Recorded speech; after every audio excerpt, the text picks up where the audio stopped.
ಓಂ ಶಾಂತಿ. ಮುರಳಿಯ ಮುಖ್ಯ ಜ್ಞಾನ ರತ್ನಗಳು ಹಾಗೂ ಮುರಳಿಯ ಮುಖ್ಯ ಸಾರಾಂಶ. ವಾಣಿ ಡೇಟು 15/11/2025. ಶೀರ್ಷಿಕೆ: ಚಲನೆ ಸುಧಾರಿಸಲು ನೆನಪು ನಂಬರ್ 1 ಔಷಧ. ಮೂಲ ಸಂದೇಶ: ತಂದೆಯ ನೆನಪು ನಿಮ್ಮನ್ನು ಸದಾ ಸೌಭಾಗ್ಯಶಾಲಿಗಳನ್ನಾಗಿ ಮಾಡುತ್ತದೆ. ಪ್ರಶ್ನೆ: ಸ್ಥಿತಿಯನ್ನು ಯಾವ ಸಮಯದಲ್ಲಿ ಗುರುತಿಸಬಹುದು? ಒಳ್ಳೆಯ ಸ್ಥಿತಿ ಎಂದು ಯಾವುದನ್ನು ಹೇಳುತ್ತಾರೆ? ಉತ್ತರ: ರೋಗ ಕಾಯಿಲೆಯ ಸಮಯದಲ್ಲಿ ನಿಮ್ಮ ಸ್ಥಿತಿ ಪರೀಕ್ಷೆಯಾಗುತ್ತದೆ.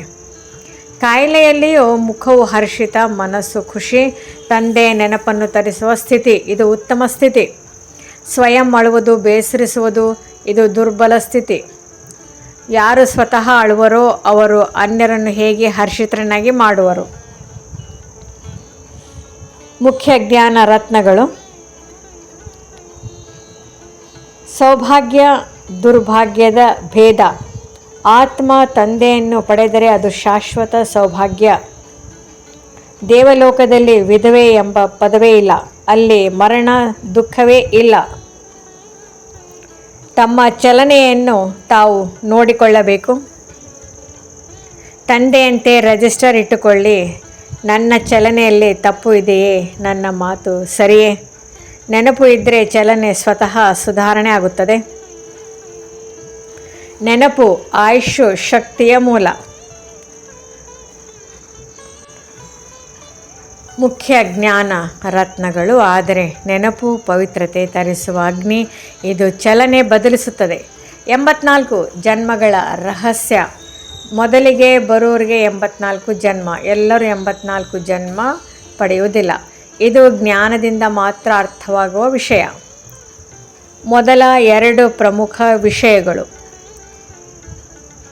ತಂದೆಯ ನೆನಪು, ಪಾಪ ವಿನಾಶ, ನಿರ್ವಿಕಾರಿ ಸ್ಥಿತಿ. ಜ್ಞಾನ 84 ಜನ್ಮಗಳ ಚಕ್ರ ಅರಿವು. ಅಳುವ ಹವ್ಯಾಸ ಬಿಡಬೇಕಿದೆ. ಅಳುವವನು ನಷ್ಟಪಡುತ್ತಾನೆ. ತಂದೆಯು ಏನೇ ಆಗಲಿ ಅಳಬೇಡಿ. ಸಾಕ್ಷಾತ್ಕಾರದ ಸಮಯ. ಪುರುಷಾರ್ಥದ ಕೊನೆಯಲ್ಲಿ ಆತ್ಮಕ್ಕೆ ಸಾಕ್ಷಾತ್ಕಾರ ಆಗುತ್ತದೆ. ನಾನು ಯಾರು? ನನ್ನ ಭವಿಷ್ಯ ಏನು? ನನ್ನ ತಪ್ಪುಗಳು ಯಾವುದು? ಕರ್ಮಾತೀತ ಸ್ಥಿತಿ. ಆತ್ಮ ಸಂಪೂರ್ಣ ಪವಿತ್ರವಾದಾಗ ದೇಹ ಬಿಡುತ್ತದೆ. ಕರ್ಮಾತೀತ ಆತ್ಮ ದೇಹದಲ್ಲಿರುವುದು ಸಾಧ್ಯವಿಲ್ಲ. ಗುರಿ: ಬೇಗ ಹೋಗಿ ಬೇಗ ಬನ್ನಿ. ಮೊದಲ ನಂಬರ್ನಲ್ಲಿ ಹೊಸ ಪ್ರಪಂಚಕ್ಕೆ ಬರಲು. ನಿಮ್ಮ ರಾಜ್ಯ. ತಂದೆ ಹೇಳುತ್ತಾರೆ, ನಾನು ವಿಶ್ವದ ಮಾಲೀಕನಲ್ಲ, ಮಕ್ಕಳನ್ನೇ ಮಾಲೀಕನನ್ನು ಮಾಡುತ್ತೇನೆ. ಯೋಗ ಸೂಚನೆ.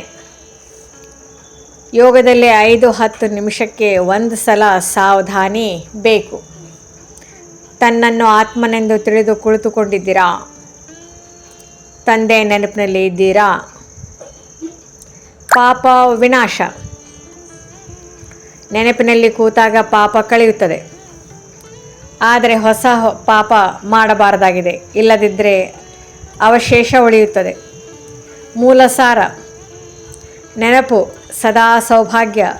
ನೆನಪು ಆಯುಷು ಮತ್ತು ಶಕ್ತಿ ಮತ್ತು ಪವಿತ್ರತೆ. ನೆನಪು ಸ್ಥಿತಿ ಪರೀಕ್ಷೆ ಪಾಸ್. ಅಳುವುದೇ ಇಲ್ಲ. ಹರ್ಷಿತ ಮುಖ ಸೇವೆ. ಬಹಳ ಸರಳ ಸಾರಾಂಶ. ತಮ್ಮ ಚಲನೆಯನ್ನು ಸುಧಾರಿಸಲು ಮತ್ತು ಸೌಭಾಗ್ಯಶಾಲಿಗಳಾಗಲು ತಂದೆಯ ನೆನಪು ಅತ್ಯಂತ ಔಷಧ. ಕಾಯಿಲೆಯಲ್ಲಿಯೇ ಉತ್ತಮ ಸ್ಥಿತಿ ಪರೀಕ್ಷೆ. ಖುಷಿಯಿಂದ ಹರ್ಷಿತ ಮುಖವಾಗಿ ಅಳದೆ ಮುಂದುವರೆದರೆ ಅದೇ ಒಳ್ಳೆಯ ಸ್ಥಿತಿ. 84 ಜನ್ಮಗಳ ಜ್ಞಾನ, ನೆನಪು, ಪವಿತ್ರತೆ ಇವೆಲ್ಲವೂ ಮಕ್ಕಳನ್ನು ವಿಶ್ವ ಮಾಲೀಕರನ್ನಾಗಿ ಮಾಡುತ್ತದೆ. ನೆನಪು ಮಾಡುತ್ತಾ ಕರ್ಮಾತೀತ ಸ್ಥಿತಿಗೆ ಹೋಗಿ ಹೊಸ ಪ್ರಪಂಚದಲ್ಲಿ ಮೊದಲ ನಂಬರ್ನಲ್ಲೇ ಬರಬೇಕಾಗಿದೆ. ಓಂ ಶಾಂತಿ.